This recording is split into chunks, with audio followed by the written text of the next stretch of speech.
has to go out, all this stuff. Yeah.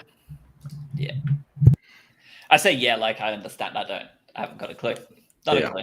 Yeah. Just imagine your life currently, and then just add a shit ton of complexity to it, and then that's basically it.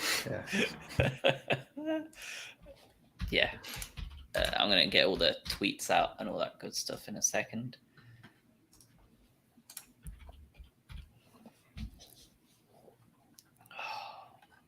How's your week's been since the end of the football season leaving us behind?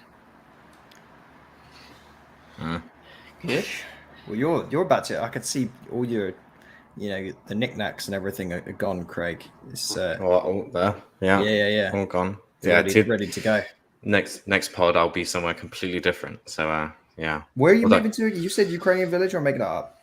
No, Roscoe Village, so close to there. So I'll be still in Lakeview-ish, but about I'd say 15 minutes away from proper Lakeview East. So I don't know if you remember, but I sort of do, but I'd have to bring up Google Maps to be able to properly. Yeah. So it's just a couple of miles up the road, but I was just saying to Josh how a pain in the ass it is. But it should be good. We've got the movers in, and they're all going to move stuff on Saturday. It's just the calm before the storm, almost. Moving's one of the worst things in the world. There's no doubt about it. Josh was just saying as well, do it as little as you can, and I fully agree. I despise it. It's one of my biggest hatreds in the whole world. Mm-hmm. It's moving out. It's and each time I've moved, every time I've said, nah, I'm not doing that again. Especially not doing it ourselves again, where you box all your stuff, you go through that, but every time, still do it. Yeah, I was. We were very lucky. In the last move we had to have been able to pay for movers to come in. We boxed it all up and stuff, but they did the actual move itself. They took it all on a big fucking lorry and lobbed it all in there and left it in a warehouse overnight and then drove it to the new house the next morning and stuff. And we didn't have to do any of that stuff. But the first time we went from an apartment to the first house we bought, we did it all with a U-Haul. Yeah, so we came down 3 floors of an apartment building in it was September, October, so it's still hot as shit. Humidity especially horrific. Wouldn't recommend it. Highly wouldn't recommend it. Christ. Yeah. All right. Well, now Craig has successfully doxed himself. Let's get started with episode 177 and the season finale, boys. We're here. We made it. Your first season doing this. How are you feeling? You feeling good? You think it's been a good year, successful? I mean, you couldn't have had a much better year to come into. For both of us. Is this it? We're gonna get fired after this, Craig. I can feel it. Yeah, I feel it in my bones as well. I mean, all I'm saying is we joined the pod and Brighton broke a bunch of their own records and finished ninth in the table. So that's pretty much it, really. Yeah, look what happened. So yeah, we'll take it. 100% of the time we've been on the pod, Brighton have finished in the top 10 of the Premier League. Yep. So. Yep. I would like to take some credit for deciding to do so. Get you on. No, you're not allowed.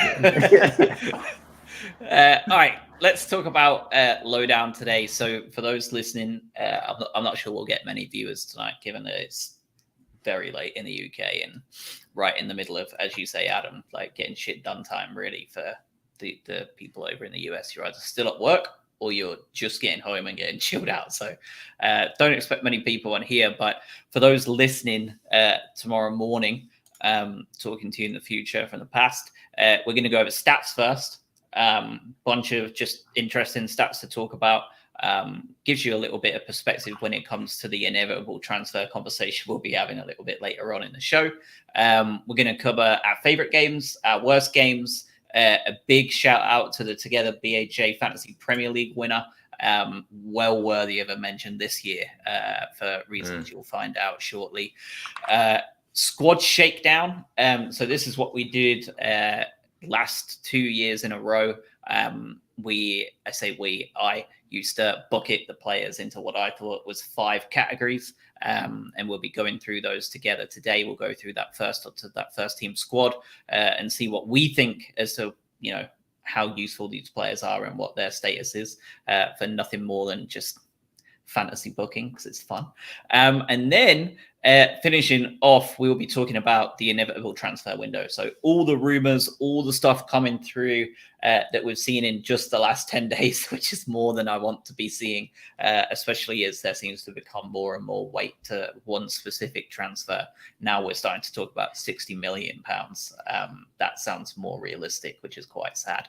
And yeah, we'll go from there, talk about players we want to see coming in, play areas of, areas of improvement, possible replacements and stuff like that, inevitably to never be signed anyway. But I'm sure that you two don't know this, but I will forever live off of the fame that my squad shakedown on the very first season review, I earmarked Izquierdo as the player to sign from Belgium, and they went and did it.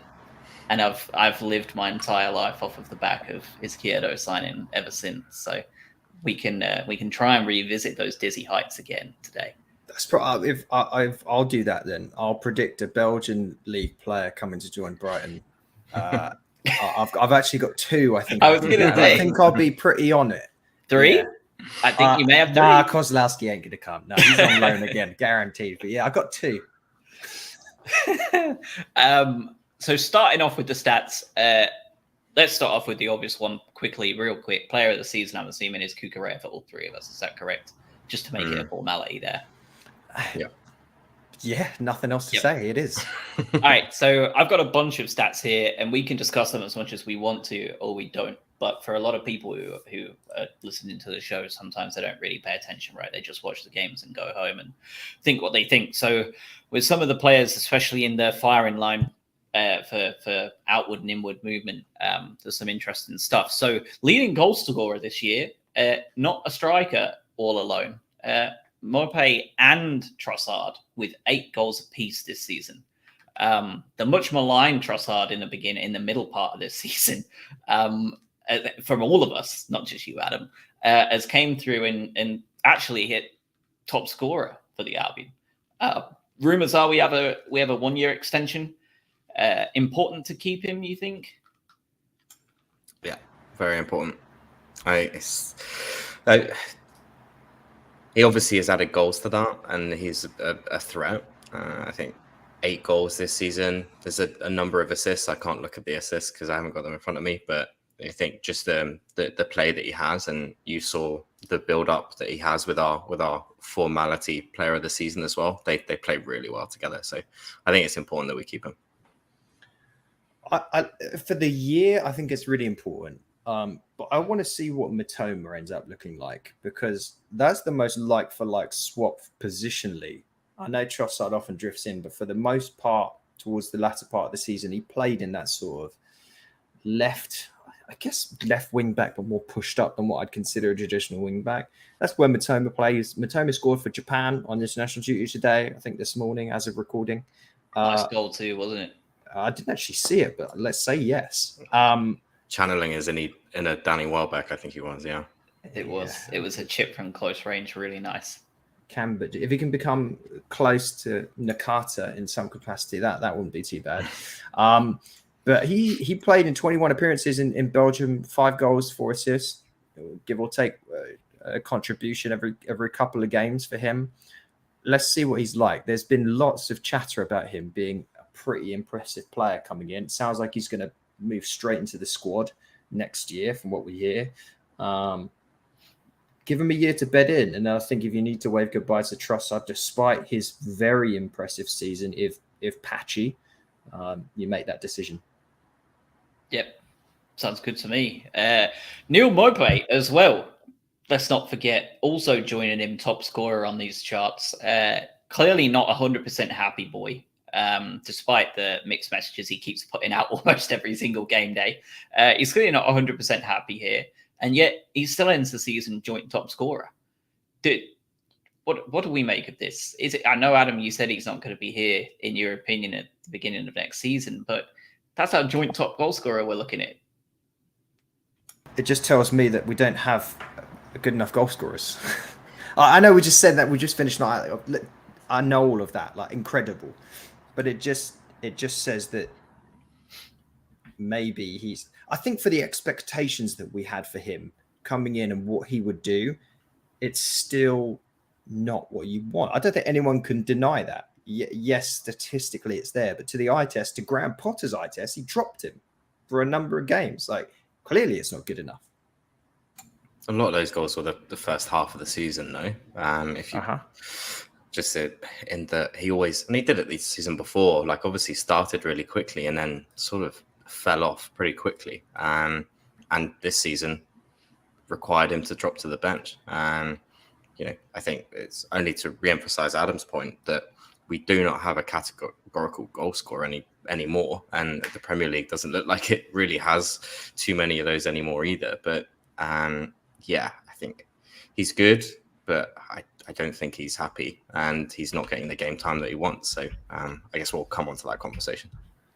Yeah, absolutely. You're not wrong. I mean, the top two goal scorers, the top two Golden Boot joint winners, neither of them are out-and-out strikers. Both of them are more kind of wingers, really. So it's a good point.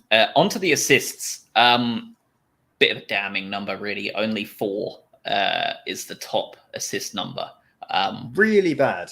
Yeah, 2 of them, though. Pascal Gross, unsurprisingly, Mr. Consistent up there. And honestly, Pascal could have probably had 8 if we had better strikers available to us. And the one that really, you know, both of these are worth talking about again, because one of these is out of contract in less than a month as of right now. You know, I'll probably wake up tomorrow and maybe renewed his deal. But as of right now, he's out of contract in less than a month, and he's our top assist maker. And Enoch Mwepu is also the same way on 4 as well, and he's one of the least played minutes in the midfield going. Obviously, I think we're all expecting, or at least hoping, for really big things for Mwepu next season. Oh yeah, there's I guess there's 2 elements to what you just said. There's the fact that Mwepu did phenomenally well. And then there's the other part, which is other players maybe didn't live up to what they wanted. There was a lot of movement and fluidity in players in that group. We had Bissouma go out for the AFCON. We didn't have Caicedo for most of the season. He came in January. You know, we lost people to Moda to the significant injury. Alzate was in and out the team. Lallana was dropped. So yeah, it sounds like it was pretty low on terms of leaders for assists, but also there were so many players that just played parts of the season and chipped in and chipped out.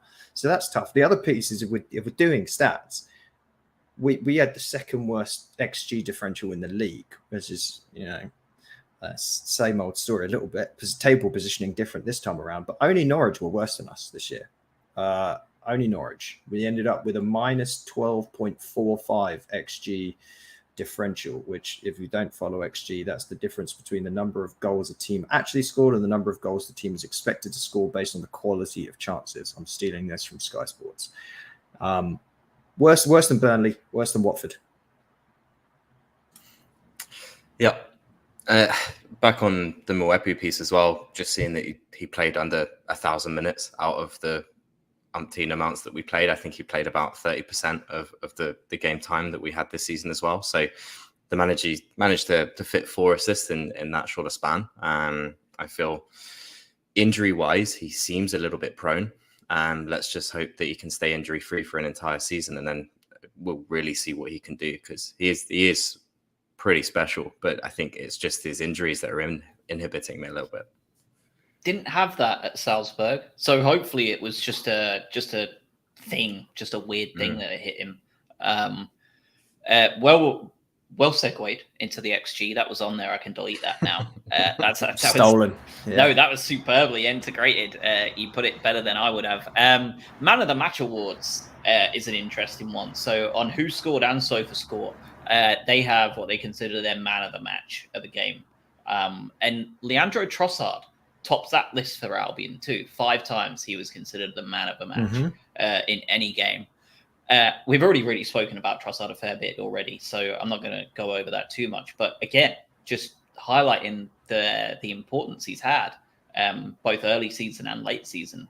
It's kind of a shame he had that dip in the middle. Let me do a little bit of my Trossard hatred here, because yes, 5 man of the match and well deserved. But if we did like stank up the match award, I bet he'd have the leading number of those too. You know, so that's we've talked about this a lot, but you get the sublime or the ridiculousness from that's the thing, isn't it? When he's good, he's great, and that's where he catches all the plaudits. But when he's having a bad game, boy, is he anonymous. Yeah, I'll tweet who scored for that stinker of the game statistics. Yeah, add one in. Yeah, I mean, it's not hard, is it? The lowest ranking player of the game is dick of the day sort of thing. Get it in. Yeah. Yellows, most booked player this season for the Brighton and Hove Albion. Any guesses? Veltman. Craig. I've got it in front of me, mate. I can't. Oh, okay. Yeah, sorry. Bissouma, 10 yellow cards. And he was out for AFCON. And he got dropped for a little bit just for being I'd sell him for that. Yeah, he won that award last season too, and the season before that.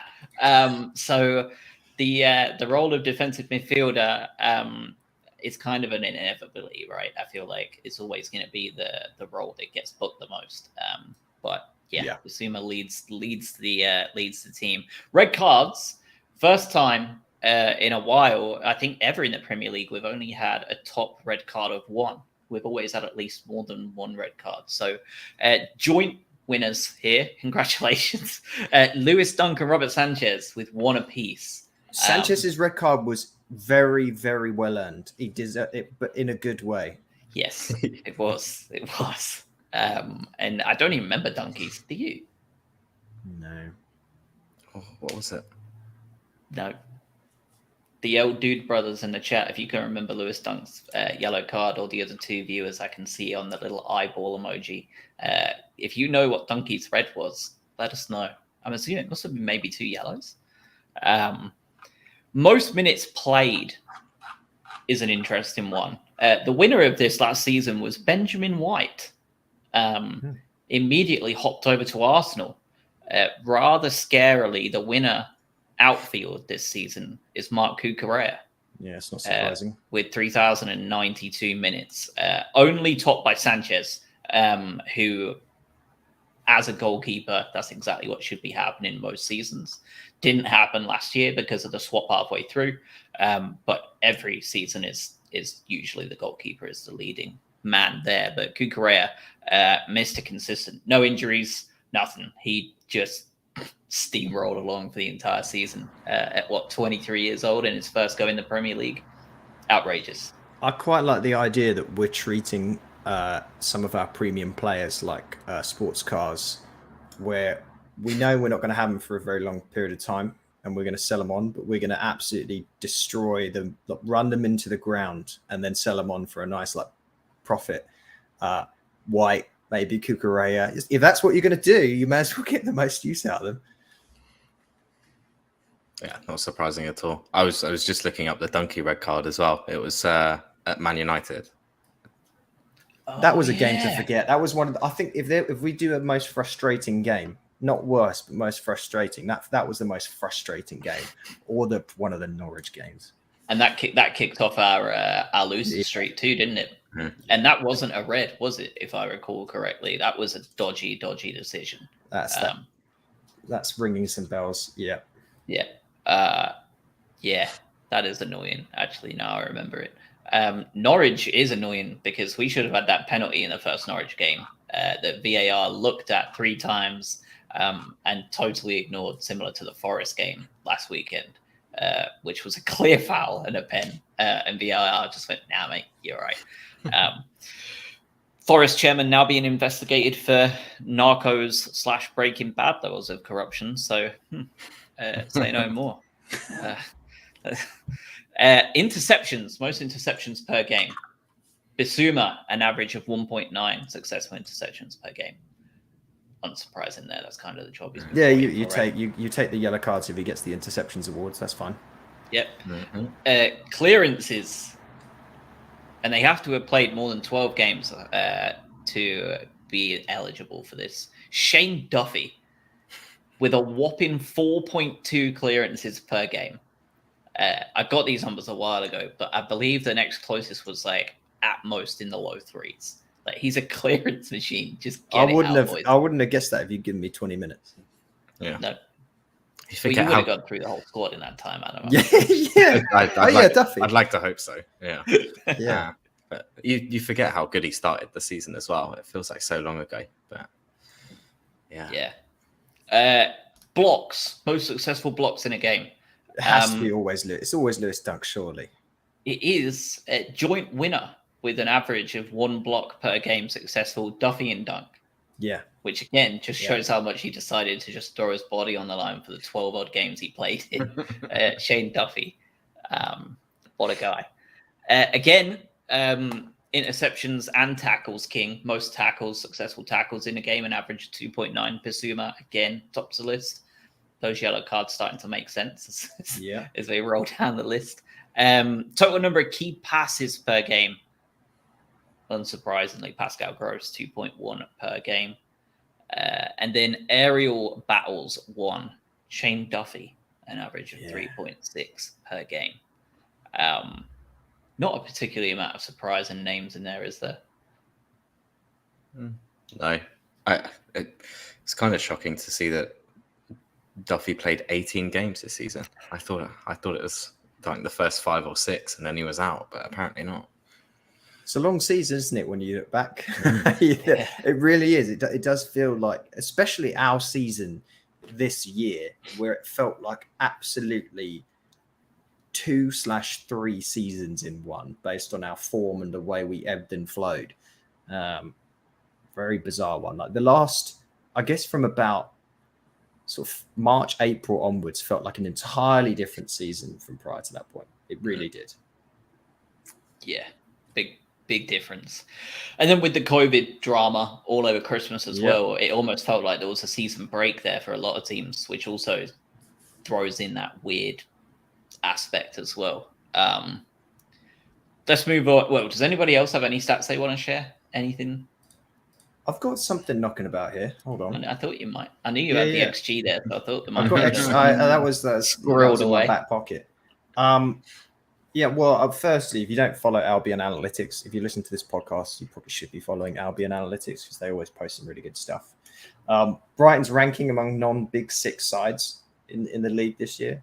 Most shots, highest turnovers, second most 10-plus open play passing sequences ending in shots, and second fewest XG goals conceded. So basically telling us we had a lot of shots, lots of passes, didn't concede much, but we also, on the flip side, didn't score that often. So really not saying a ton based on what we know from the eye test, but proving, I guess, some of the other stats that we talked about. The team defends very well. We keep a ton of possession, and oftentimes we're a little bit wasteful at the end of it. But I do want to, with all my Trossard hatred, I want to give him a little bit of love. Highest dribble success rate in the Premier League, and you have to have completed 50 dribbles. There's 5 players on this list. Can you guys maybe name 2 or 3 of them?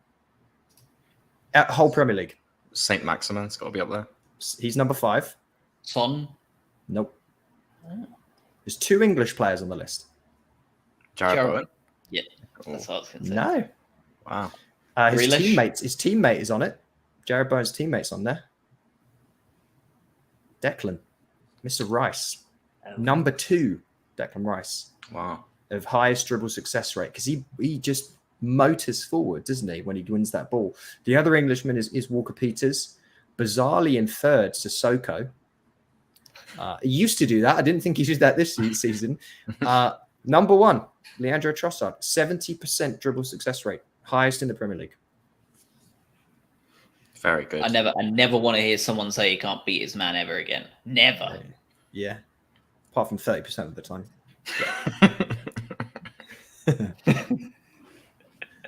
Let's move on to favorite game and worst game. I'm intrigued to see what we have here because everybody weighs things differently, don't they? So, Craig, hit us with your favorite game of the season for yourself. I thought, on the contrary, I think we're all going to have very similar. I was trying to think of other things, but it has to be the United win at the end of the season. Yeah, we would just. I remember just us talking in the group chat and stuff, just asking what the hell's going on and what sort of parallel world we're living in here, because we were tearing them apart. It should have been 5, 6, 7. It was just a joy to watch. It's just 90 minutes of just pure fun. Yeah, I can't really look past much of that. Honourable mentions to Arsenal and Tottenham away too. Very good games where we played our really good football and got our just desserts, which very rarely happens. So that's quite nice. But it has to be the United one at home. That was magic.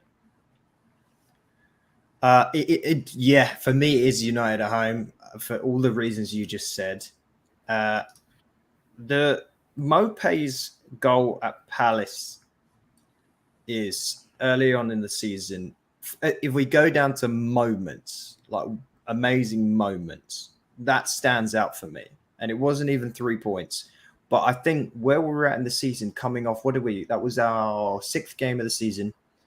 We'd won 3 of the prior games.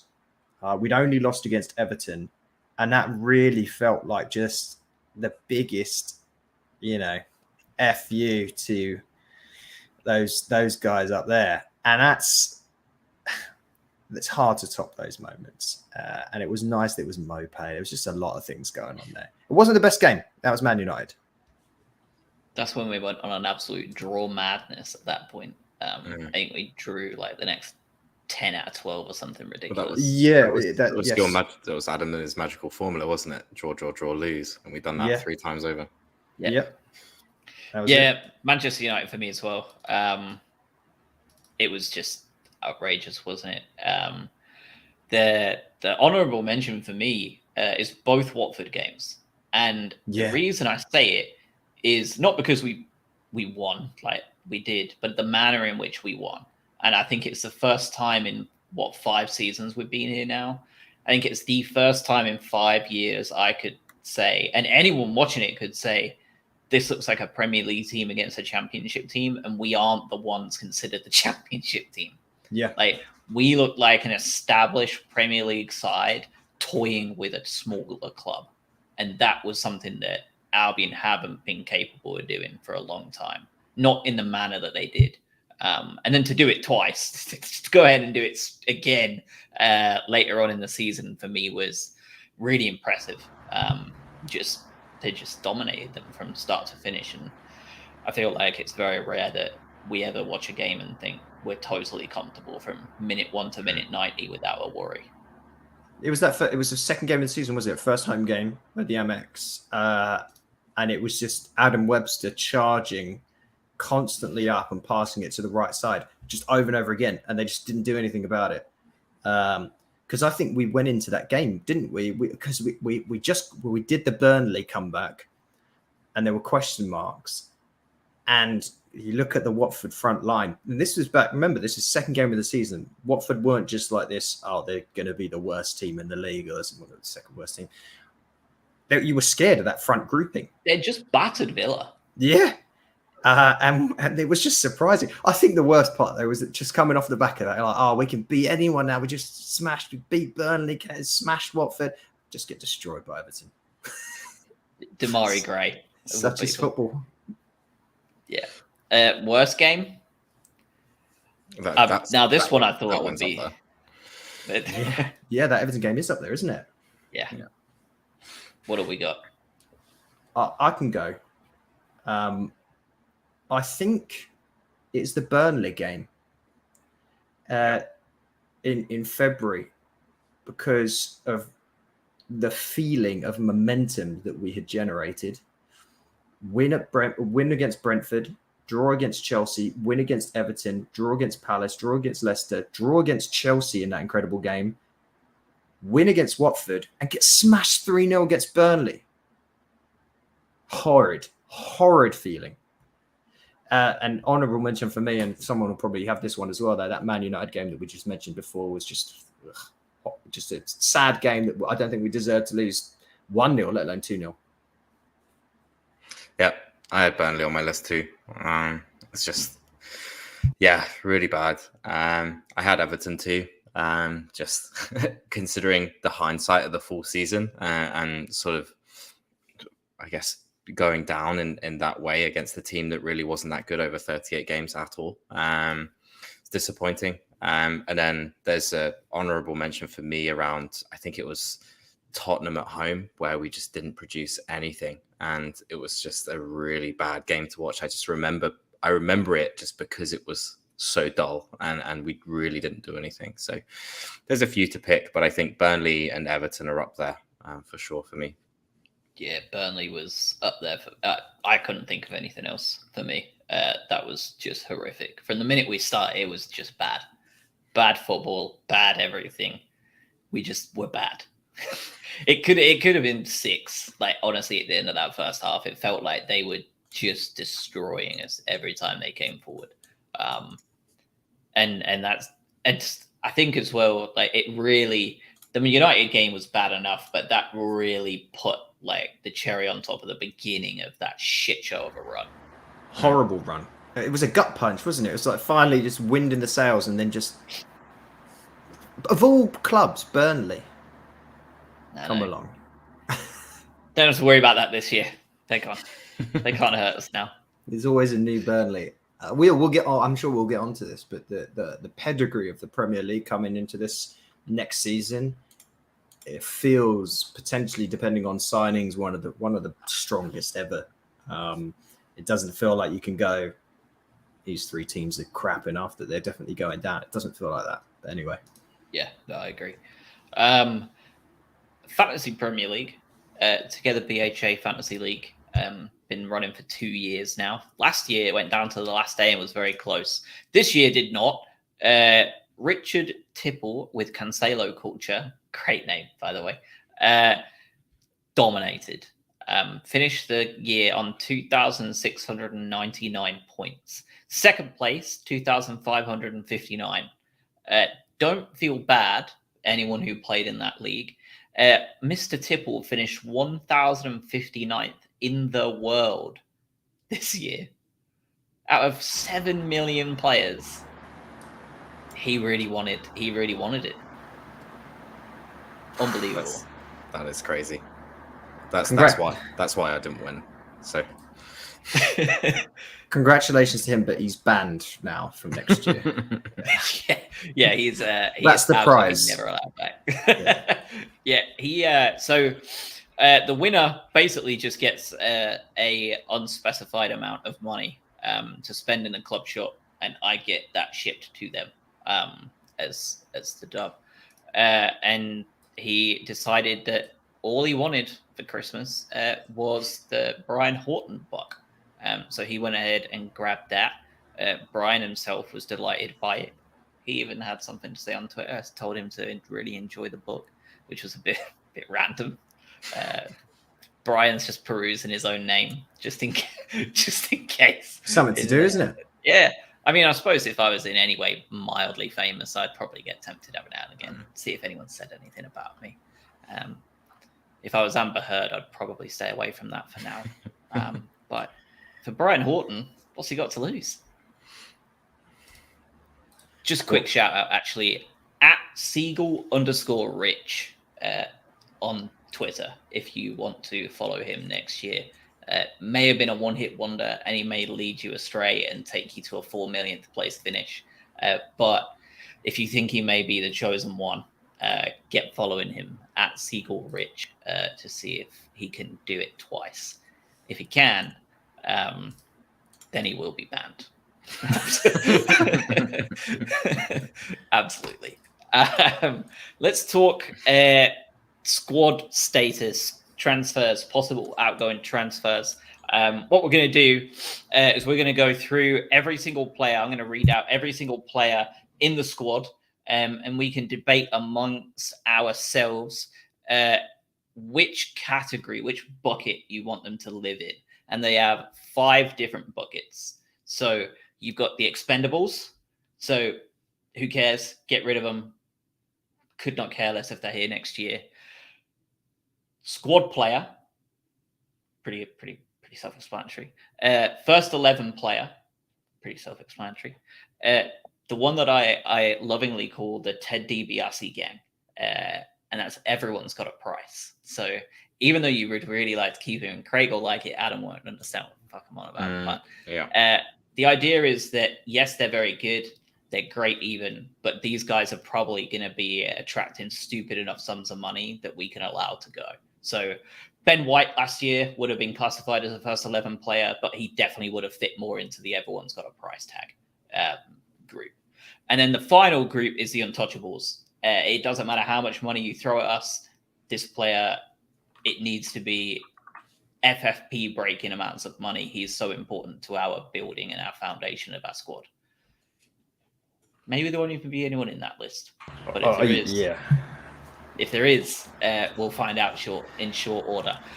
So starting off at the back line, Big Bobby Sanchez. Where are we putting the young Spanish goalkeeper that is probably going to be going to the Cursed World Cup next year? Latest on him is transfer rumors with, the thieves up north, Newcastle. They want the copper wiring out of the walls at the Amex, and Leicester, which Leicester keep being rumored with keepers. We talked about keepers last week with Leicester, right? Because Casper's probably not got too long left. Anyway, where does he fit? I mean, he's definitely a first 11 player, isn't he? So yeah, he's in the everyone has a price bucket for me. I've got him there as well.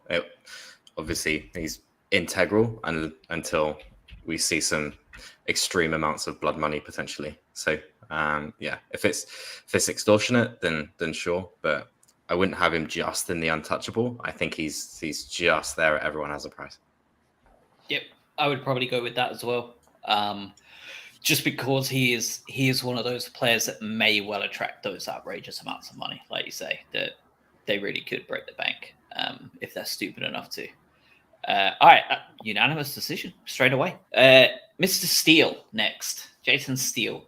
Where are we putting Mr. Steele? Suspect this may be unanimous too. Squad player. Nah, get rid. I want the Ajax lads to be on the bench. Yeah, same. He doesn't want to be. He doesn't want to be there. Is my only issue. Sherpen. Yeah, Sherpen. He does not want to be on the bench. You're talking about a cup keeper there in Steele as well, who knows his role and does it well. The only reason I haven't got him in Expendables is because Sherpen's not going to sit on the bench. He's probably dirt cheap as well, isn't he, Steele? Yeah, steel, just like other commodities at the moment, it's probably gone up in price. That's I'm a believer that you can bring in people don't like finance commodities jokes. I feel like you can bring in a second, third choice keeper relatively easily. They don't cost much. We were nervous when Steele played a couple of games this season. One game he did pretty well. One game he didn't do too well. It's whatever. He seems like a nice guy. But all right, final votes. Hands up for expendable get rid. Craig, you've been outvoted. He's in the get rid part. Your protest has been noted. And that's routine. Fair. That is fair. This goes straight to Bloom and Co. By the way. Yeah, So. This is you should see our football manager saves Tony. You'd respect that. No, I think that I'd rather see a McGill right on the bench as that sub keeper if we're gonna go with that. Someone young that could genuinely become a decent goalkeeper for us in due time. That would be pretty much delighted to sit on the bench and earn a small Premier League wage at 19 years old, as opposed to Steele. Tarek Lamptey next up. This is an interesting one. Would love to hear your thoughts on Mr. Lamptey after this season. I have him as everyone has a price. I think there's silly money that's going to go around for him, and just because of, well, I mean, he's just electric. And I think if there's a silly amount that comes in for him, I think given his injury status and his proneness, if someone's willing to spend that much money on him, I think we would take it.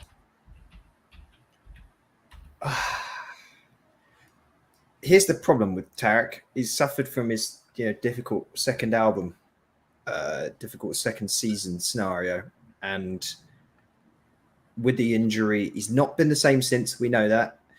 He's at the moment, he's literally a squad player. He isn't playing in the first 11 as of the tail end of the season. But you can't bracket him as that, because then it just sounds like you sell him for whatever. So yeah, I agree with you. I think he has to be, everyone has a price. If you just said last season, I probably said untouchable, but no, he has a price, doesn't he? Yes, I would agree with that too. He was in my untouchable list last year. I think he was the only one actually in my untouchable list last year, simply because we just hadn't seen enough and it would have been stupid to get rid. Outrun, hello. Yes, the Ted DiBiase gang is a real segment. We are actually doing that. So well heard. So Lamptey enters the everyone has a price group. And next up, Mark Cucurella, player of the season.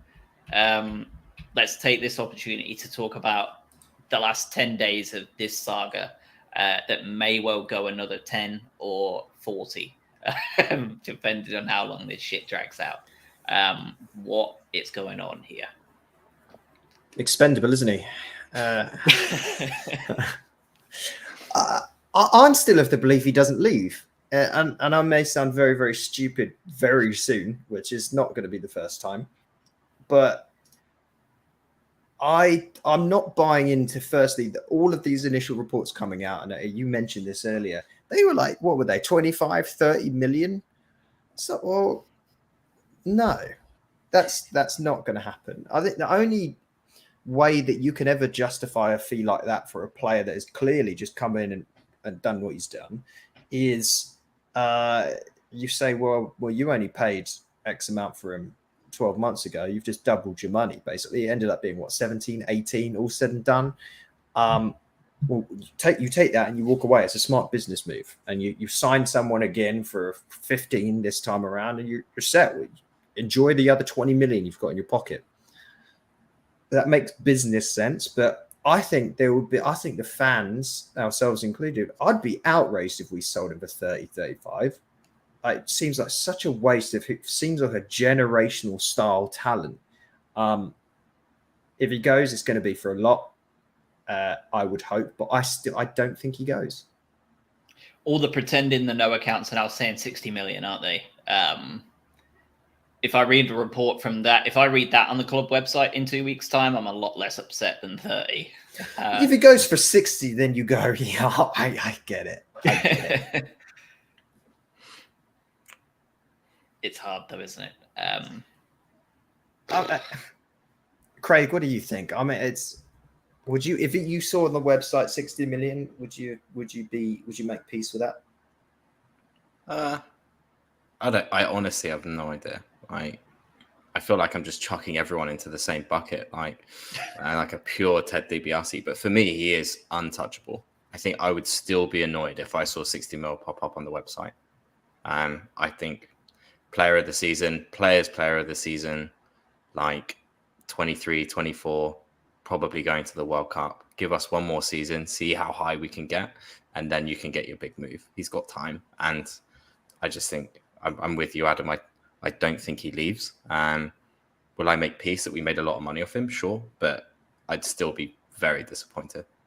He has a good Winter World Cup and does what he does this year and adds a World Cup onto it. You're looking at 80 next year. Here's devil's advocate. Your untouchable last season was Tarek Lamptey. Now, I think if someone came in and said, we'll give you 30 million for Tarek Lamptey, the club would go, yes, please. Thank you very much.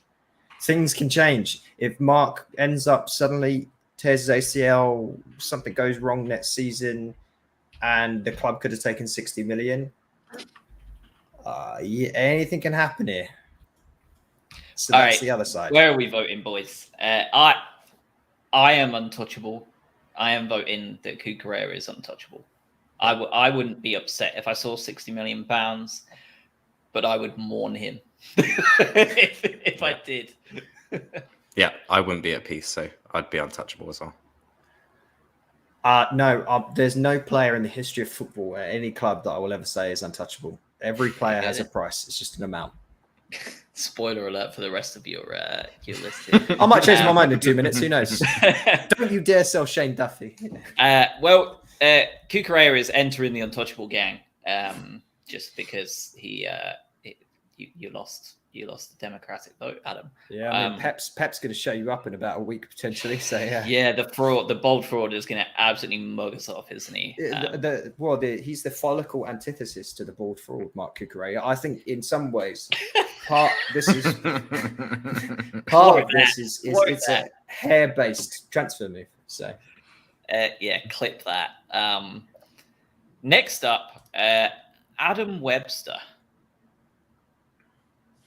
I'll go first. I've got him as first 11 player. I don't think he is a player that's going to be susceptible to a big bid. So any money that does come in for him, I don't see it being one that I'll be willing to take. Because of his injury proneness the second half of the season. But he's clearly a huge asset to us, and he's a great centre half. I don't think he's going to be in demand enough to warrant a Ted DiBiase stable member. But I think he comfortably slots into the first 11 group. This is a wrestling thing you guys are saying, right? Yeah. Is this what? Right, okay. Yeah. Every player has a price, but for me, that group, a group of players that realistically could see big bids come in that we may have to let go. He's not one of those for me. I don't think we're going to see someone come in with a big bid for Adam Webster. So he sits in the first 11 for myself. Yeah, I think so. I had him in first 11. I have the same feeling. We're not going to see 30, 40, 50 come in for him. We paid 20 for him. I can't see a big move happening with him unless he does something outrageous next season. I think he's very good in the system that we play. And I don't think we'll get any big offers for him, but I'm more than happy with that. I think he's flipping fantastic. So, I've got him in first 11. I'm higher on Adam Webster than you both are. I think he is absolutely pivotal to this team from building out from the back. I think he does that better than anyone else in the middle of that defense. I know he's been injured, but I think we suffered when he was injured significantly. He is signed up until 2026. He's coming into his prime. We were talking about him playing for England during a good run of form, and it wasn't just us; it was people that weren't affiliated with the club talking about that. I think he's a tier above that, and I know I'm already outvoted, but I think he's incredibly important. No, that's fair. You've been outvoted, but that's entire. I mean, I think he's hugely important too. My reasoning, like I said, is I just don't think he's going to attract an offer that I would willingly accept, especially as Craig said, knowing we spent 20 million. And that's kind of how I'm doing them. And Captain Fantastic is next, Mr. Lewis Dunk. And he sits in the first 11 group for me too, because he's now turned onto the wrong side of 30. I don't see a club coming in for him for any amount of money that is going to be worth it at that age. 2 or 3 years ago, we were looking at a very different situation, right? Everybody, including the media, clamoring for an England call-up, rumors of Chelsea being interested in him being a lifelong Chelsea fan, stuff like that. That's a everyone has a price situation. For me, I think he's got past that now. He's talked about wanting to retire here. Everybody says the right thing, obviously, but I think he really means it. And I just don't see any offer coming in that's suitable enough for me to say that he would have a price that I'd be willing to accept. So he joins Webster in the first 11 for me. Well, here's a question. What's the price you would accept then? For how important he is to us, at least 25 million. All right, Newcastle come in, they bid 25 million. Yeah, right. You can. So I think a lot But yeah, of it's a people. price. I think a lot of people disagree with you. But I bet they would. Yeah, but I'd do it for Yeah. that. Knowing his age and knowing the disgusting wealth of centre halves we have coming through, because we've got Van Heck coming through, by the way, who I really think is going to be, prior to any preseason whatsoever, I think he is going to be the guy in that back line next year that breaks through from all of those loans. And I think he's going to become just a mainstay in that back three, back four, whatever it ends up being game to game. Yeah, I mean, Dan Burn, not very different in age from Lewis Dunk, right? Well, they're both 30, I think. And what was that fee to Newcastle in the end? 10. 1.5 Dennis on Dabs. But I mean, they're not in the same bracket for me as footballers anyway. But I think, as you say, if you sort of reverse engineer it a little bit and you say, well, Dunk is half as, 1.5 times better than Dan Burn, you still don't take 15 million for him. So, yeah.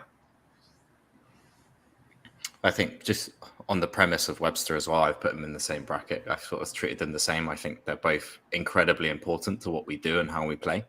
But to Adam's point as well, if we sold him, if we saw again on Twitter it roll through that he'd gone for 30 mil to another Premier League club, I'd be fuming, like absolutely seething. So it could be in one of many brackets here, I think.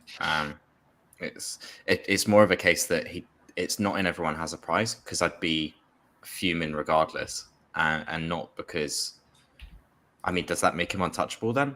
From my perspective, I was about to ask that question. At this stage, with his age, we've got nothing to lose at this point. Like, do you classify him as untouchable?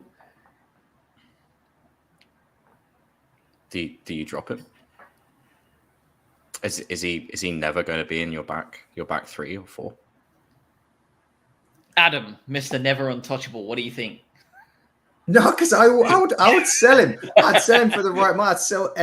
I'd sell any player for the right money. It's just, and you never know when there's a new billionaire in town and they want to make a splash, and some guy buys a franchise in the MLS. You know what? A couple of years time, let's bring this guy over. We'll just give him a stupid amount of money. That's where I'm at with it. All right. So where are we putting him? I had him in first 11 player. Craig, where do you have him? For me. All right. Well, there it is. Next up, Shane Duffy. Where are we plopping Big Shane? I've unfortunately got him in Expendables, despite a very good first half of the season. I think with the other players that we've got coming in, we just talked about Van Heck. We talked about Veltman's versatility. We'll speak about him. But yeah, I think he moves on. Even after those amazing stats, didn't you hear about their clearances? And the headers. Yeah, don't forget their head.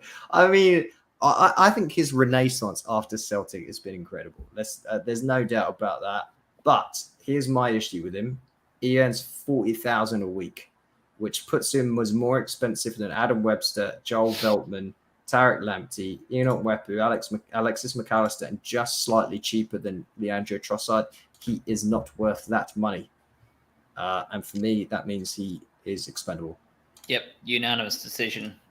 You both covered that superbly, so no more from me. Hayden Roberts.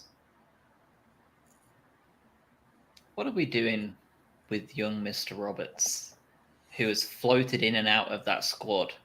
And the only reason I've even put him in here is because he's classified as a first-team squad player on the website, which begs the question, what are we doing with Hayden Roberts?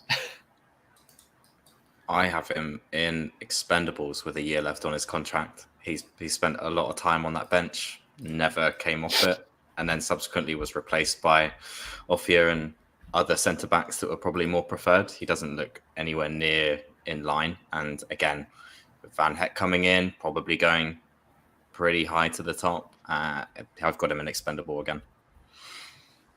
Yep, same for me.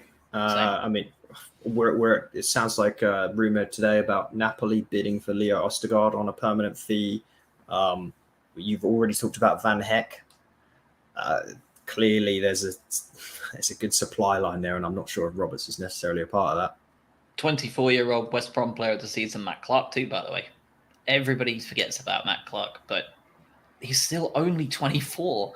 There is a genuine chance that he can come back and do something useful there. I don't know who he annoyed at the club because no, seriously, because again, I've heard such amazing things from his time at Pompey, I believe, and it's weird. One of Derby, I think he was Derby's outstanding centre half last year too. Like they couldn't get enough of him last year. That's two player of the seasons in a row in the Championship, isn't it? There's not a lot more he can do. Yeah, is it third time? Come on, off you go again. Yeah. For me, Roberts is expendable for me.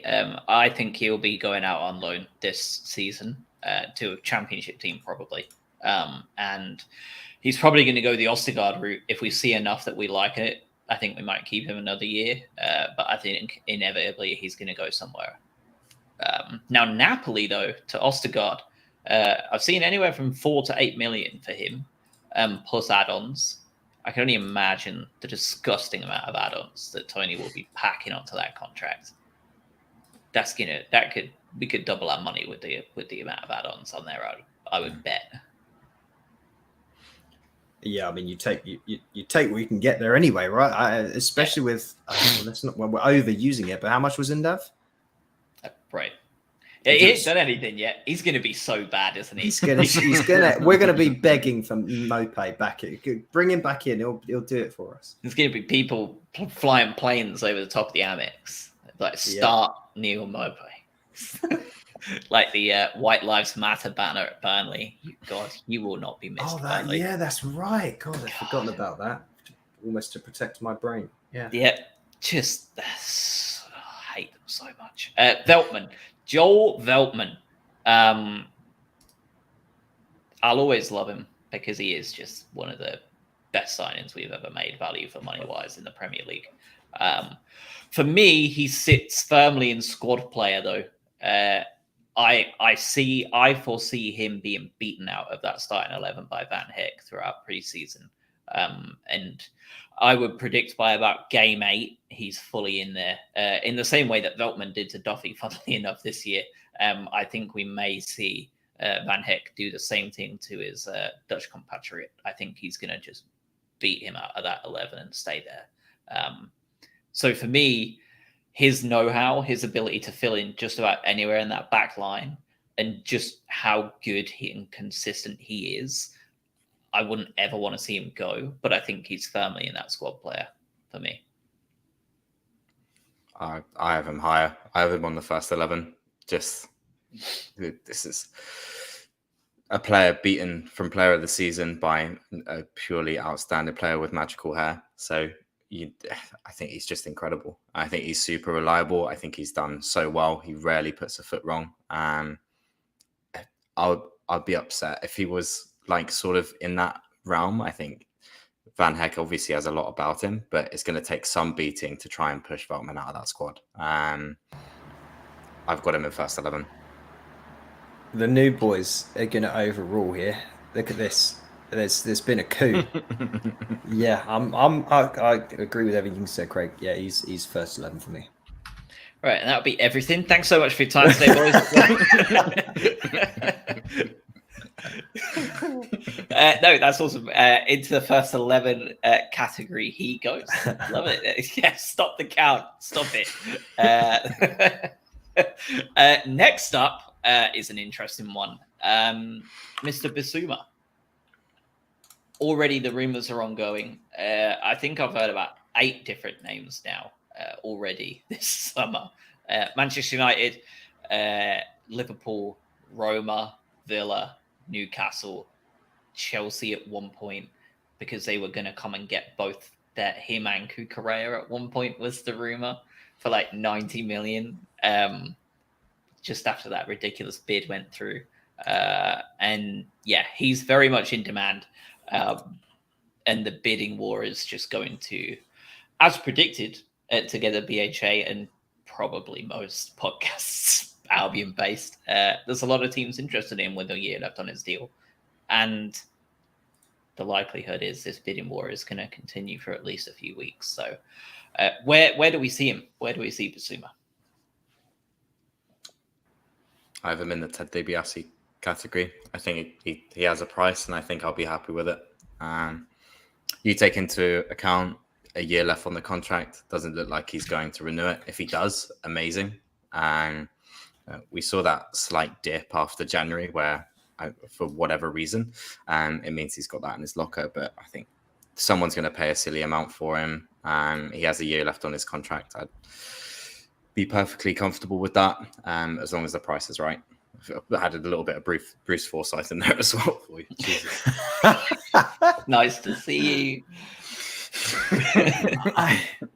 Yeah, can you imagine with all these clubs connected to him if he ended up actually going to Villa? Like, oh, come on, man, you can't do that. Be even better if they finish below us again. Yeah, the Roma rumors are interesting to me because that role in a Mourinho system is a prized one, and he's made many a star out of that defensive midfielder breaker up of play in his time. I think Casemiro and going back before to Makaleles and things like that. So that could be interesting. They just won that Conference League, the fake Euro Cup or whatever. And I think that means they then get into the regular fake Euro Cup, you know. So that should be interesting. I think he goes. It's just how much. So that's really it. And I've said it before and I'll say it again. I think if we see north of 20 million, you'd be thankful purely because of how long he's got left on his contract. You just have to hope for the bidding war to heat up, as you said. And you've got to hope people start going, no, I want him more than you. And you get closer to 30. I think if you get close to 30, you say, thank you for your time. You've been incredible. One of the best players we've ever seen at the club. Let's find another version of you with the 30 million. Yep. All right. That works for me. Craig, do you agree? Yep. Absolutely. Yeah, I think it's an inevitability this season. And yeah, I think that 30 million mark will be about where we land. And I think most people will be happy with that. Alexis McAllister, next up. This one's an intriguing one. Where are we sticking him? Has he still got a year on his contract? He does. He has 1 year left. Oh. I can't. I struggle with Alexis. I just don't know. I feel like we all do. I feel like he does. Well, then you see the problem is I think if Alexis McAllister played for Norway, you'd just be like, he's probably not good enough. But when you see him training next to Messi, you go, okay, this is the guy. And then some of the passes and some of his set pieces just get you excited. And then he's just really disappointing in some games. I think he has the ability to completely dictate the play. And I just wonder whether Bissouma out of the team, Caicedo taking on a different role, allows him to just take more and more of that Gross time up, as Gross, again, adds another year to his age going into the next season. And he's, what is it at this point? He'll be probably 31 going into the next season. I don't know whether I could call him a first 11 player, because I don't know whether he's in my first 11. But I think that's probably where I'd put him. I think that's where I'm putting him as well. First 11. You see the glimpses of it. You saw, I think, I'll take the West Ham game just because it's easy and it's fresh in the mind. But him dropping a little bit deeper when Bissouma came off, you see that quality that he has in that middle of the park. But you're right, we don't know where his best position is. He can play as far forward as he wants, or he can play in that role. It's just where's best for him, and how does he fit into such a fluid system that we have with so many options. He's first 11 for me, for sure. He's still young. He does only have a year on his contract, which is worrying. We need to tie that down. But there's something special in there. It's just finding where best place he is on the pitch. Yep, I would agree with everything both of you just said. He's in my first 11 as well. I don't see, to add to it, I don't see him being good enough yet to start attracting other clubs at him. I don't think he's in that bracket of players that are going to have people look at him and go, I'm willing to spend a fair bit of money to get Alexis McAllister into my team. Not yet. This time next year, maybe a very different conversation if he signs another deal. And Potter works out just what on earth he's doing with him. Could be a different conversation. Leandro Trossard. Yes, he only has 1 year left on his deal. However, it has been reported via various sources from Brian Owen to Naylor at The Athletic that he does have a minimum 1 year extension option that they have no concern about renewing, both from the Trossard side and the club side. So, yes, he has the 1 year on his deal, but when taking that into account, you got to recognize that it may not be as big of a factor as someone like Alexis, possibly. So, where are we sat with Leandro, given that we've already talked a fair bit about him? I'd love Adam to lead us off on this one. So he is in, despite all the crap I give him, he's in the upper tier, not the untouchable one. He's in the every player has his price tier for me, because I think he's the embodiment of that in many ways. Because if you get a good enough offer, because I think he has the ability, and he's shown he has the highs where, and a club could come in and be like, God, we've seen him on his day. We'll give you a decent chunk of money for him. He's very, very good, and he is. And I think you say, thank you very much. We've got Matoma in the wings waiting. We backfill another player there, and you make your profit and you move on. That's my honest opinion with him. But I'm very glad that he'll be around for at least another year or so. I'm not in the habit of trying to get rid of him tomorrow. That's for damn sure. I have him in the same spot. I think he's easily marketable with the highs that he has. You'll scour football Twitter and as much as you want to, and you'll always see from the outside looking in just how highly praised Trossard is for those really good games that he has, because it's so easy to see his quality. And for us that watch all 38 games in the season, we can also see his lows and go, actually, he does have his off times. I think it's someone that if the price comes in and someone offers a silly amount of money, you'd be foolish not to take it. But he is getting better. But at the same time, he's 26 now. He's probably looking for that big move and a fair bit of money. 27, I think. Yeah. Yeah, to try and get that. So if a Europa League or a Champions League team comes in for him with a silly amount of money, we're not turning it down. Yep, I would agree with that. Can I give two very quick hits if you were moving on from him? Yeah. Because I think there's the biggest credit I can give to him is I don't think there's another player on this team, Cucurella included, that is capable of completely taking this club from, let's say, fourth gear to fifth gear like he can. He's a game changer, as that we've seen it. And that has a price tag on it. That makes him valuable, even with all the downsides.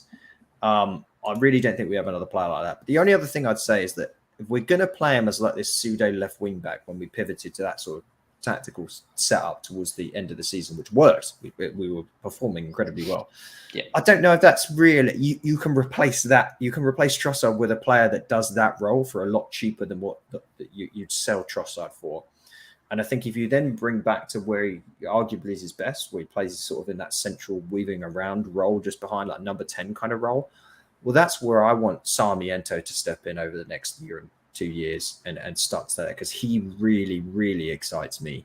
And yeah, hopefully there's a bit of a changing of the guard there if Trossard does decide to move on. Yeah, I think you'll start seeing that. I really do. Kozlowski not far behind him, and then of course Mitoma, depending on where they want him to play. Because for USG, he plays him in a pretty similar spot to that role. But for Japan, he's more out wide. So depends on what Potter wants to do with him, I think. There's the other one too. Let's not forget all the rumors that were circulating today that we're back in for an how do you even say his name? Enciso, yeah, don't know. Who bagged a lot of goals this year, from that sort of number 10 position. What was his actual record? 14 appearances, 11 goals, 3 assists. I'd say that's pretty decent. Yeah. And he's 18. Now, this was, arguably not the highest level quality league in the world. So I think if we signed him, he'd go back out somewhere else, maybe get some experience in European. Who knows? USG need a player potentially playing the Europa League they'll be in. So that's another one. So it's not like if Trossard were to go, we don't have anyone. If this guy signs, there's a lot of players wanting that number 10 role. Yep. Yeah. All right. Let's get Trossard out the way. Mr. Mwepu next. Enet Mwepu. Long-term contract. Very long-term. He'll be with us for a while. Very young. Had a bit of an injury-prone season, but not an injury-prone player based on the last couple of years. Where do we put Mwepu in this pot? I have him in first 11. I think he's electric when he plays. He just doesn't play often enough. So I would put him in there. Just a big caveat on the injuries, because I think he's had an unlucky season, but he's in first 11 for me. If he's available, I'm probably picking him. Yeah, he's the closest second in my mind to a player that can change the game, to Trossard. He showed that a couple of times, and I'll not forget that weird Liverpool goal for a while, that I still think was a cross. But the fact that he even did it was impressive. So I think he fits like that. He carved himself a role in the team this year, and he impressed. I think he had a lot of doubters the first few games. People said, "God, have we got another dud on our hands here?" And I think he proved a lot of doubters wrong. Yep, I would agree. Put him on that list in the first 11. Again, just like I said for Alexis, I don't think he's going to be in demand anywhere near enough yet to see silly money. So very much in that first 11 though for what he can do. Adam Lallana next. He is very much the definition of squad player this year for me. I'm not starting him in that midfield as is. Obviously, before Bissouma is going to get sold inevitably and other movements and this, that, and the other. Today, right now, Adam Lallana does not make that first 11 at all. Not with that group in the midfield. The fact that he has that 3-year contract, this is going to be his last year, I believe, and he's signed that long-term deal with the idea of becoming a coach at the Albion. He doesn't go into the expendable get rid for a wealth of reasons, not just because of that, but the experience he offers and the versatility he offers, and just the touch of class he offers really whenever he does come on. But for me, he's not reliable enough to be anywhere near a first 11 player. So I have him in the squad spot. Yeah, I don't have a lot more to add. Squad player. I love Lallana. I don't love that we pay him £90,000 a week. That's pretty much it. I don't think no one's gonna take him off your hands at this point. You're stuck with him until the end of the contract. I actually wouldn't mind seeing him play more, especially if now Casado's proven some value to sit behind a little bit and solidify things. When he was involved, he was the metronome for the first part of the season, Lallana, and then he fell off a little bit, had a few niggles that came in, some tweaks that's just summarised his career. I think he starts again in the first 11 for at least until he gets injured invariably again. Yeah. All right, so we're sticking him in squad player then.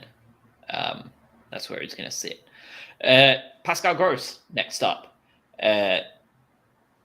Potter's own words, the deal is all but done in terms of the contract extension. So he will be here for another year. So probably putting him in expendable get rid is a brave shout if any of you have done that. But what are we doing with Pascal Gross? Where are you two putting him here? This is an interesting one. Really interesting to me to see where you do want to put Pascal Gross. So where are you putting him? He's right in the middle of first and squad to me. I don't know where to put him. I genuinely, I have him on my little sheet as just a question mark because I honestly have no idea. That if you name your best 11 out of the squad that we currently have, is he starting? Probably not for me. But does that make him a bona fide squad player only? I guess if you're being ruthless, yes. And by the letter of the law, then yeah, that's where I should put him. But I think if you label your best 11, I think some people would admit Pascal Gross from that 11. And that's where I'm getting a little bit conflicted. Don't disregard the fact that the club can renew a contract and sell him because he put himself in the shop window in the latter part of last season and he's raised his value. Because I mean, that's what they're doing with Ostergaard. They signed him to a 2-year deal, shipped him off to Genoa, and are now selling him for £5 million. Exactly. So, like there's reasons for doing. You don't just let a contract run out if you've got an option, and the player's useful to someone. He was a difference maker at the end of the season, and not just the end, final third of the season.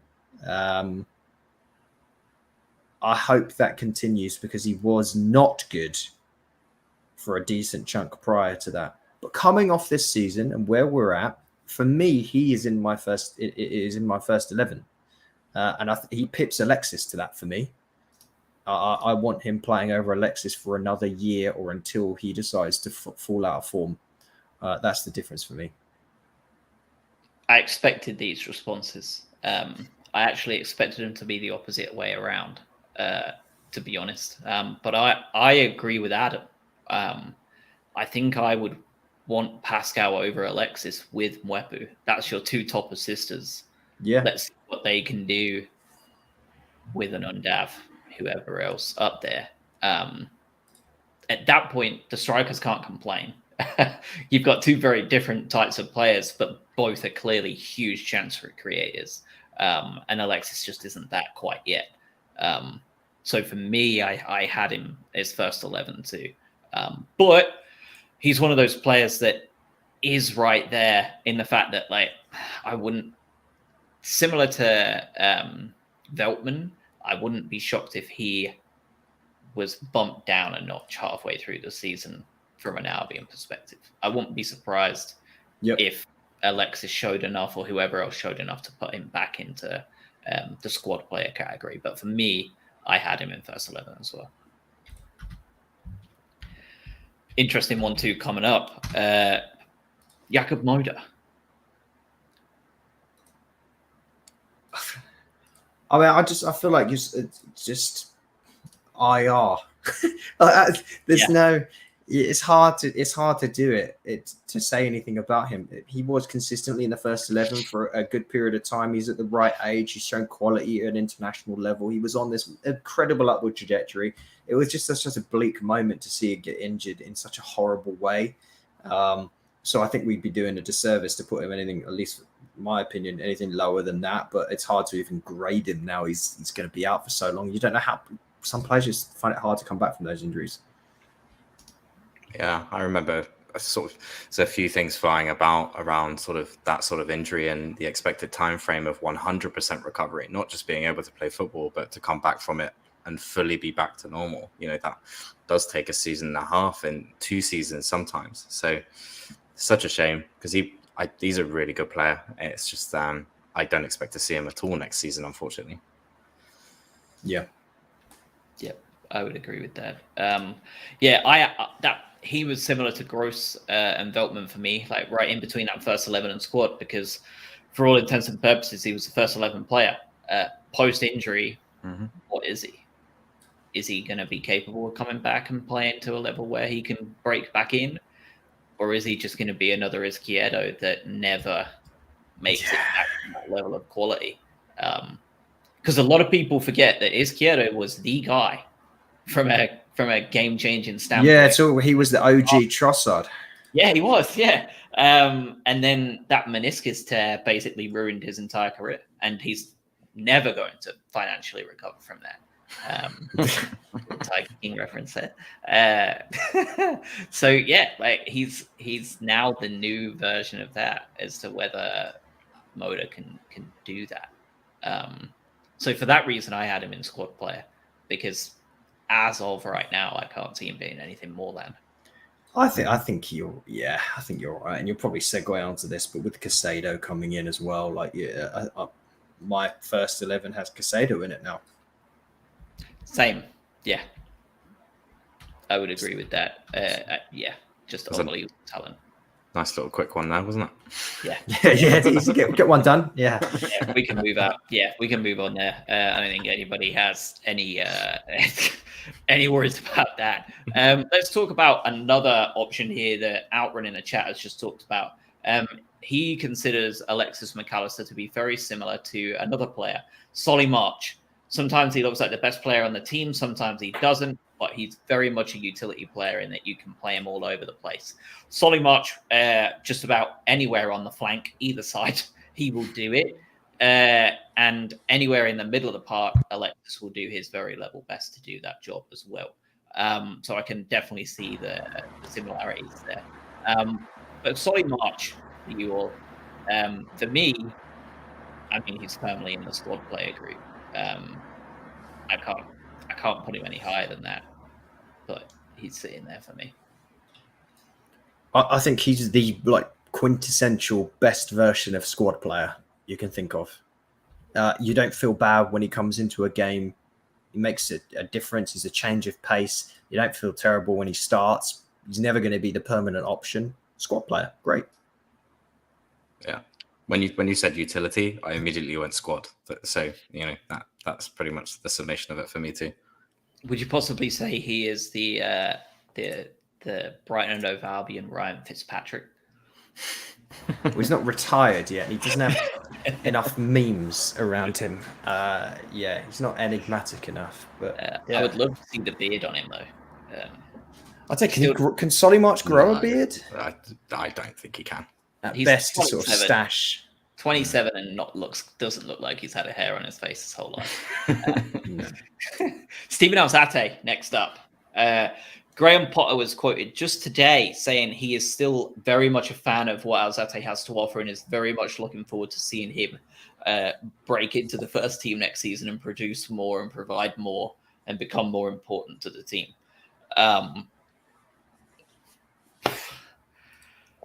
Whether that's true or not, or whether that's just Graham saying Graham things, because he's obviously not just going to say, "Yeah, I just don't see it." Where do you two have this player? I've got him in squad player again. I don't see him in my first 11. I mean, I think he's a brilliant player and what he does and bits and pieces. I just think we have better options right now. So he's in squad player for me. Yep. I want to make sure though that Potter's confident enough to actually use him as a squad player, because I think there's a decent chunk of last season where there was hesitation to even bring him into games when we could actually use him when we were running light in those positions. Because if he's not good enough for that, then there's a decision to be made. But for now, for me, he's in a squad player. But it's hard to grade him just on how little we saw of him for most of last season. Yep. Unless obviously the internals know that Bissouma is off, and he hopes that Caicedo may take that breaker of like that destroyer role, and Alzate take that other role. I don't know. But he's never quite been the same since he got knocked out by COVID. He's never been the same player. And I can't speculate too much, but I have done plenty of times with it that it's not a coincidence to me that he's never been capable of breaking back in since he had that pretty bad bout of COVID. Long COVID is obviously a real thing, very real thing that is affecting millions of people. I don't know, like maybe that is a factor. Yeah, it's hard to know. I mean, I think all we know is that he was out and he came back and he wasn't as good. So, yeah, it's something. You just hope he comes back, because there was a brief spell, a year and a half, 2 years ago, where you looked at him, you thought, oh, he's going to break himself into the first 11 here, and that's not even a conversation at this point. Jeremy Sarmiento. So we're all putting him in squad player for now. Yeah. Sarmiento next up. I wish there was like a young up and coming bracket, a rising star, because that's where I think he's squad, because I just want to see more of him. And I know he had that unfortunate injury, and he won the young player of Young Player of the Year award, didn't he? Yep. He's special. He's a special player. We didn't see it much, and I just hope we see it a little bit more this year. Yeah, I've got him in squad player for now, just in that bucket, but I definitely want to see more of him next season. Yeah, I think that squad player group is the most diverse as to reasons why they're in there, for sure. And I think that's to be expected. I think that's pretty much how it is every year. There's young up and comers, there's older heads that are not going to be first team players anymore, and then there's the occasional injury concern, like Jakub Moda. I think that's always inevitable for the squad player category to fill those groups. So final two, let's start with Neil Maupay. Where are we putting him with the knowledge of Mr. Undav coming in? Welbeck playing so well at the end of the season. What are we doing with Neil?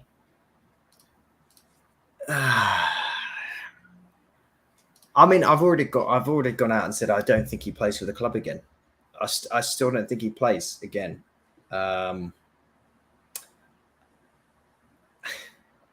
Yeah, I think he gets sold. He's got his contract's up in a year.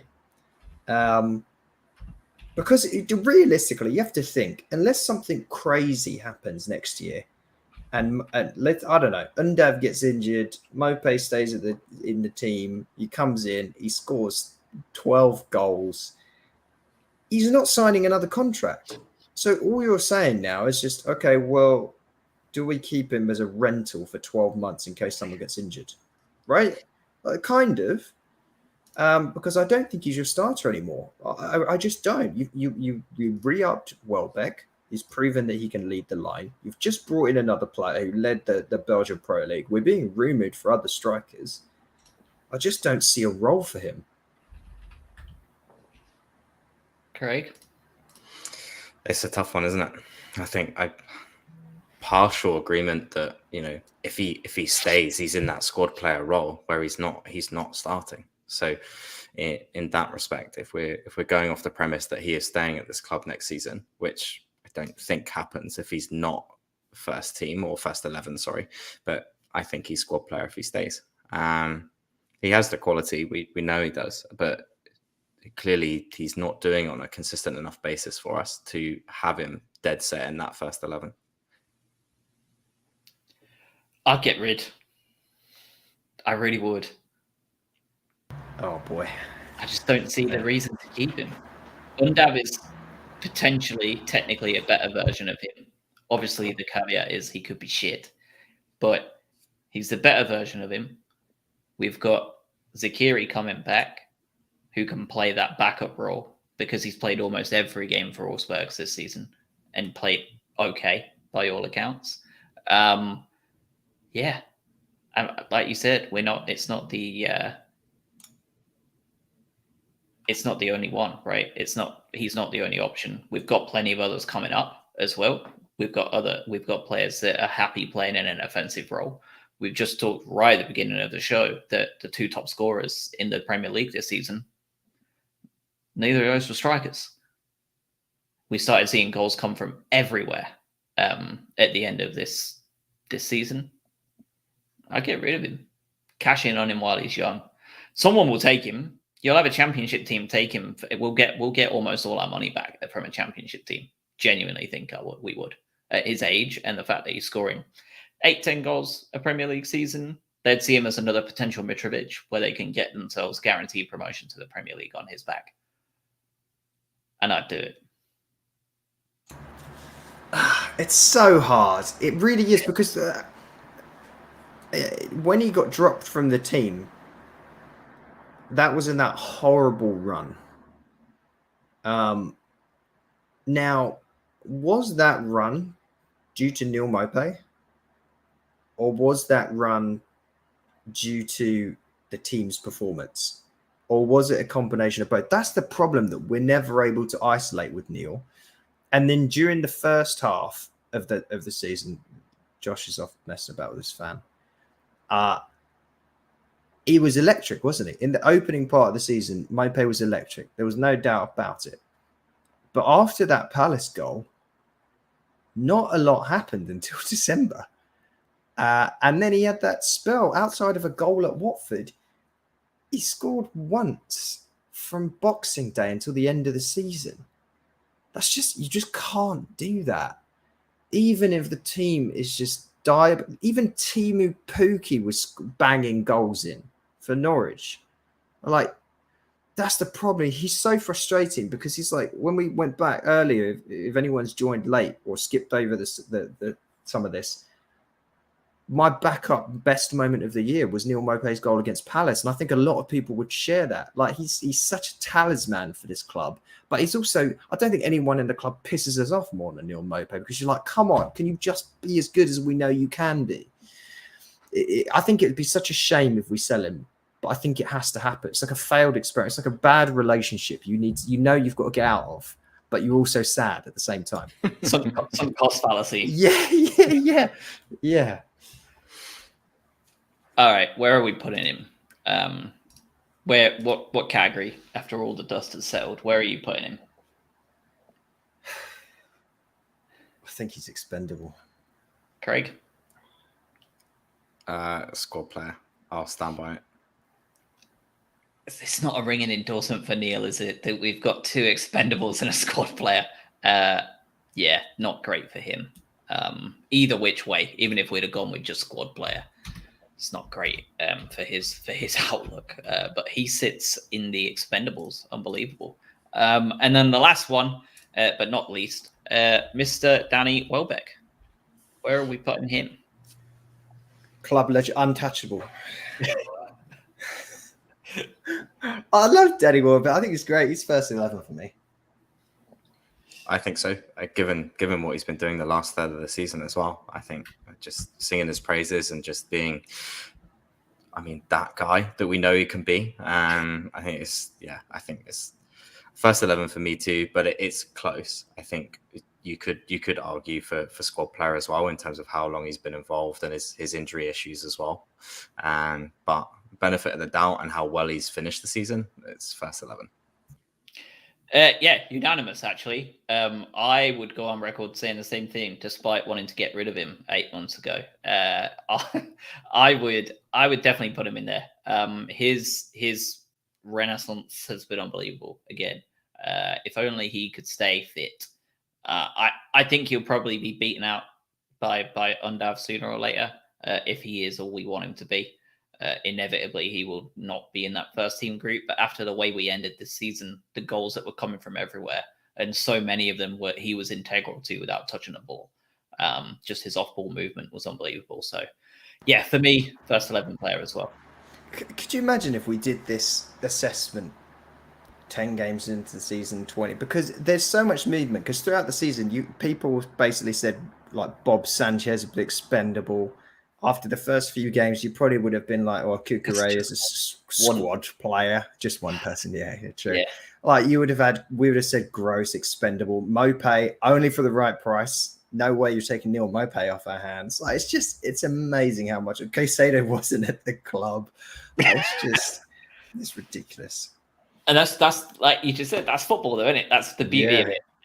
How long a season can be. A player that wasn't even in the squad ends as a first 11 player. Yeah. All right.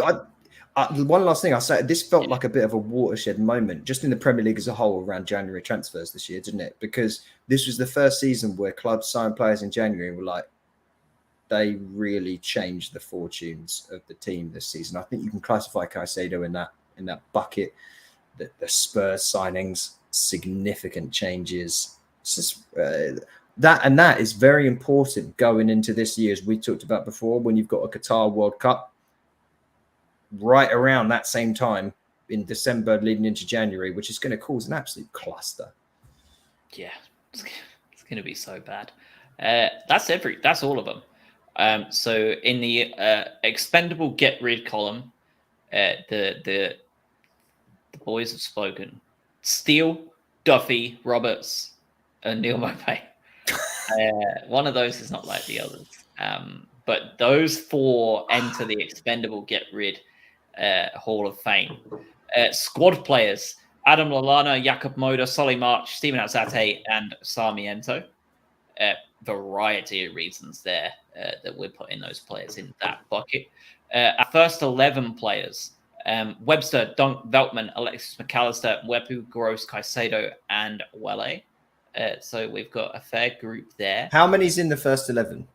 1, 2, 3, 4, 5, 6, 7, 8. And then how many are above that? 9, 10, 11, 12, 13. I see a small issue. Yes. To be fair to us, I think we also anticipate at least 2 of these next to have players definitely gone. Everyone has a price group. Big Bob Sanchez with Leicester and Newcastle reportedly interested.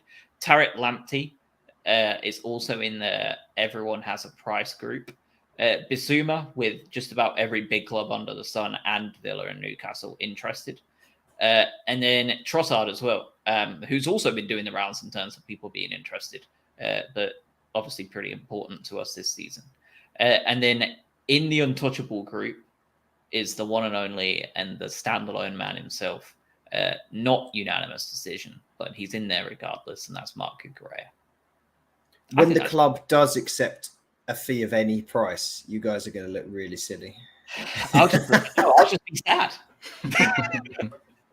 I said he's not leaving, so I'd look like an idiot either way. So, yeah. All right. So transfers incoming. What we need, what we want, what we're hoping to see.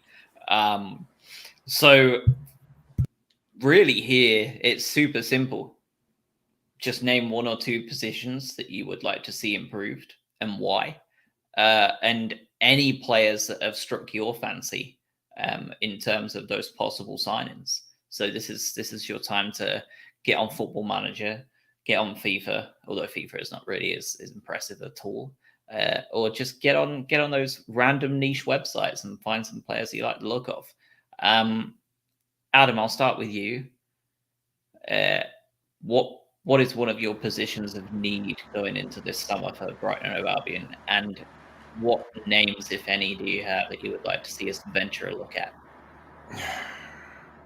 Well, I'll start with the easy one. So, I still think we need depth up front, and that is not going to be a surprise. We don't know what Dennis Undav necessarily will be in the Premier League. That is a big step up from Belgium, and we have incredibly high hopes. I guess here's my worry, right? Is we bring in Undav. Let's say we've got rid of Maupay based on our current pseudo prediction. You've got Danny Welbeck at the tail end of his career, relatively injury prone, and then you've got Evan Ferguson. So that there's a big missing link there. We were rumored with Harry Darling's names going around today from MK Dons. Not exactly prolific.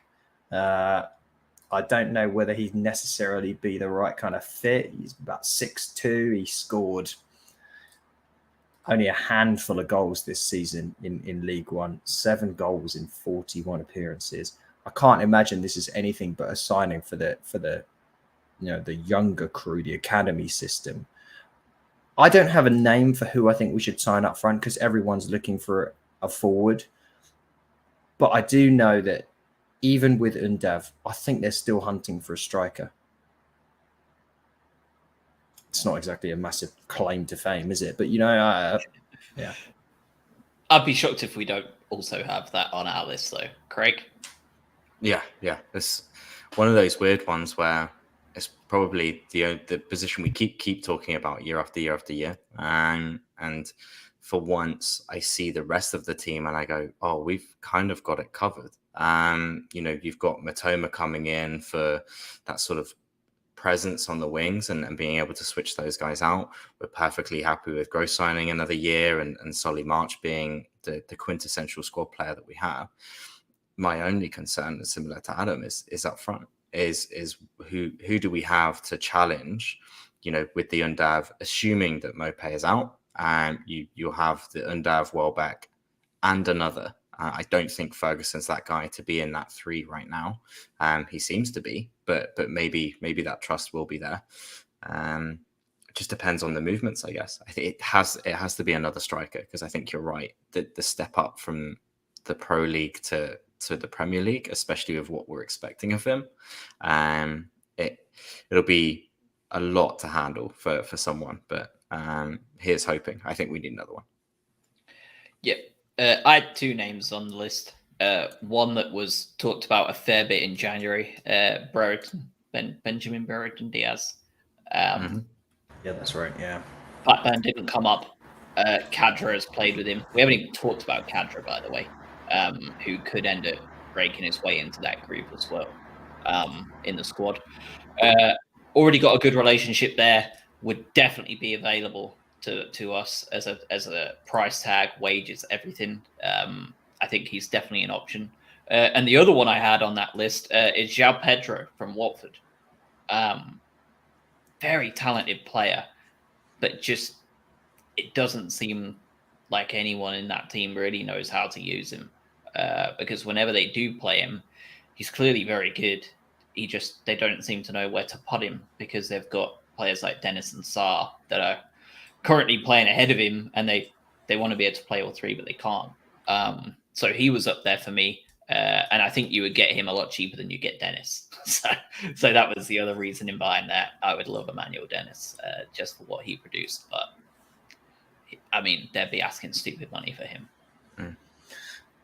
Yeah, and I when we talked a little, do we think a player like Weghorst is even going to be available? Because you have to imagine he was signed with the understanding that they might go down. Now, I don't know whether he's got a release clause, a relegation release fee, or anything like that. But I know we've long been talking about needing a return of the brick shithouse up front, and he is that. But it's just pure speculation. I don't buy any of the other. I guess you just got to we have to think about how this club operates because we can throw names out, but people throwing out names of just random players that they think are interesting in Liga, things like that. So, well, we've just shown absolutely zero connection or past occurrences of signing certain players unless they've come through certain leagues or through certain teams. So, I mean, I don't know. It's hard to scour Latin America, but that's an area where we've clearly been constantly tapping into over and over again. Yep. And you've got Polish leagues and so on and so forth. Invariably, we're going to sign a player that we have no idea existed. That's the truth of it. So, yeah. Anyway. Yep, absolutely. One of the others I've got is obviously left wing back. Yeah. Cucurella is going to go. And especially spurred on by Destiny Ugodi. Yeah, that's the name today. Yes. So that one has a lot more foundation in it than most. That's been reported both in Italy and by now people who pretend they know things in England. But that one seemed to have a bit more foundation than most. Juve also keeping tabs on him. Sounds very similar, doesn't it, to a certain La Liga left wing back that came to us. Barcelona keeping light tabs on him. Juve keeping light tabs on this fella. And the rest, as they say, was very much history with Cucurella. I mean, the intangibles look exactly what you'd expect them to look like. I think from a totally unknowledgeable standpoint, I don't know, but it seems like exactly the sort of signing that would have legs. You just sign him for his name.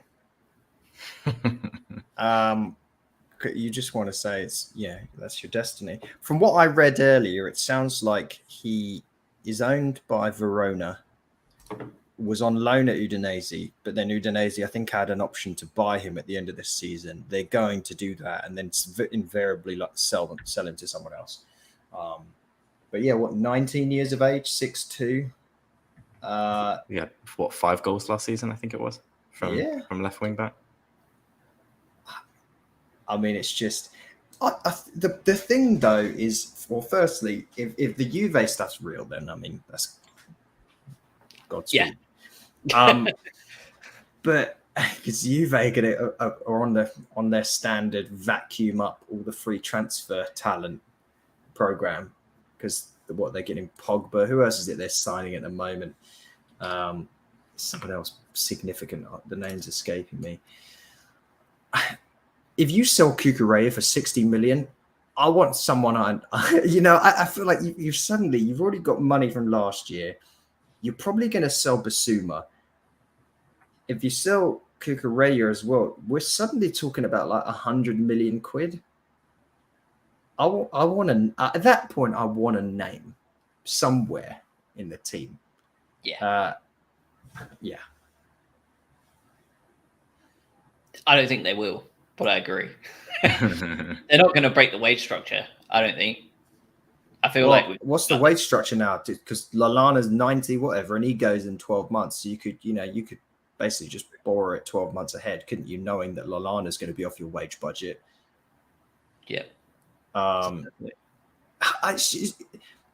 If you lose Yves Bissouma and Marc Cucurella, you're the two best players at the club. You can't replace him with a bunch of, with all due respect, a bunch of like kids coming from various sort of D-tier leagues in Eastern Europe. You can't. You have to bring someone in. I really think that. Yeah, you can't bring someone in and hope that they reach the same heights as Bissouma did 2 years and in 2 years, because now you're going backwards. You're doing the Southampton stuff. Yeah, exactly. I did have another name that I looked at, and again, like you said, I can't scour the South American League, so I don't know shit about that. So what I do is I just look at those teams in Europe and look at what we do look at. We've obviously took a real liking to very technical footballers. So your Marc Cucurellas, your Caicedos, your Bissoumas, all of those players that are very technical, young, have to be young, and they have to be from off leagues. Generally, is my criteria. Your Polish league, your Belgian league, your Eredivisie sometimes. Sergio Gomez from Anderlecht, 21 years old, started at Borussia Dortmund, 6 goals, 39 games, left wing back, has played in every single Spanish youth team from 16 up to under 21s. It looks like another name that, if it was mentioned, fits into the exact same bracket as Cucurella and old Destiny. Yeah, I wouldn't be surprised. But you hope there's just a few of these, right? You hope. We've talked a lot about depth and replicating the system, because it's great if we sell all these players, but as you say, we don't want to suddenly turn into, we've sold too many and we've not filled that top of the funnel again. We've just got a bunch of people that are 17 to 19 years old that aren't ready yet. That's my only concern a little bit. But you have to buy a lot of lottery tickets. Yeah. Craig, do you have any names out there? Not necessarily left wing back, just any of them that you No.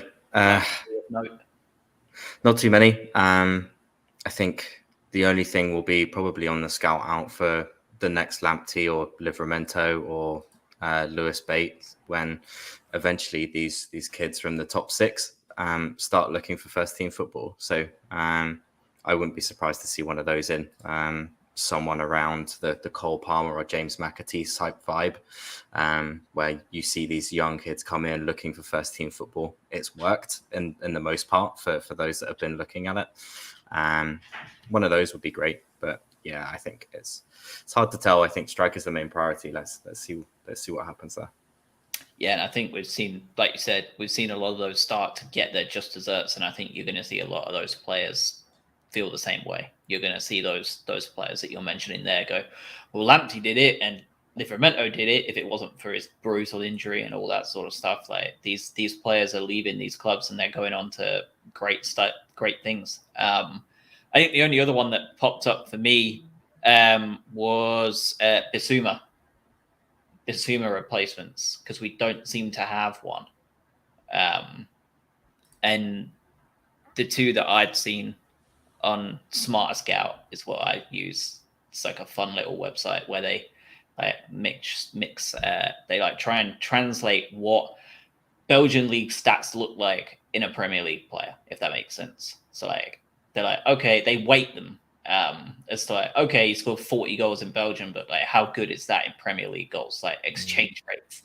And two players that really fit his maps that pointed to me that looked interesting and fun because I like doing it was Alhassan Yusuf at Antwerp, who's only 21 years old. Basically the same player, but at a lesser level, could be worth keeping an eye on. He's already rumored to be picking up Premier League attraction, so who knows, maybe that's actually true and what our name is in part of it. And then another one was Nicholas Dortch, who plays for Augsburg. And again, the only reason it popped up was because Zakiri's played all season there. But he has a very similar outlook, and he's been playing every single Bundesliga game this year.